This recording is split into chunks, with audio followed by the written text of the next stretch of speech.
A lot of the death we see in our culture tends to be exaggerated death. It tends to be true crime. It tends to be zombies.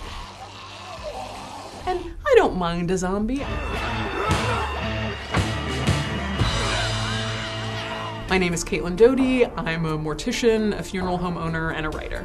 My new book is Will My Cat Eat My Eyeballs? And it is questions from children about the dead body and death.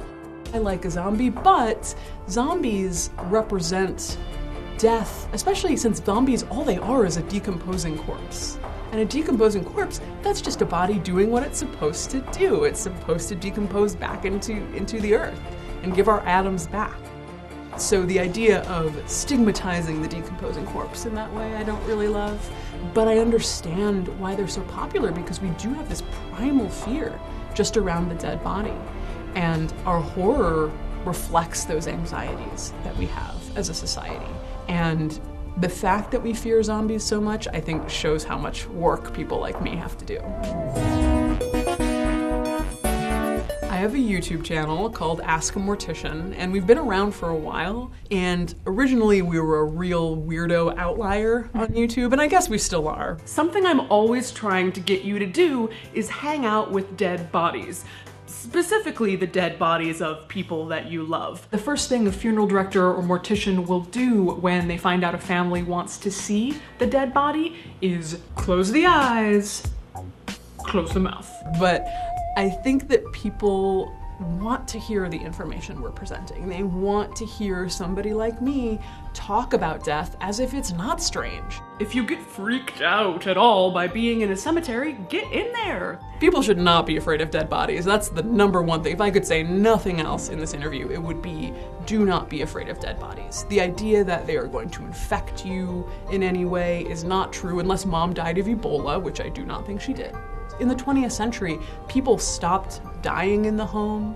We stopped having our funerals in the home. We even stopped slaughtering our animals on our own property. All of our death has been outsourced to corporations and professionals. So of course you never see death anymore. And when somebody does die, they're immediately taken behind the scenes and hidden away from you. So of course you're not comfortable with dead bodies. Of course you're not comfortable with the idea of death. But you should be. You should be. It's worthwhile to be. It's worthwhile for your own peace of mind, for your own relationship with death, for your own anxieties, for your own mental health. It's important to think about death and the realities of death in a healthy, open way. The national movement that we're part of is called Death Positive, and that doesn't mean that when your mom dies, you're like, woo, amazing. But what it does mean is taking some of the stigma away from talking about death openly and honestly. Saying that, yeah, hey, you're interested in death because of the history or the science or the practical parts of it. Great.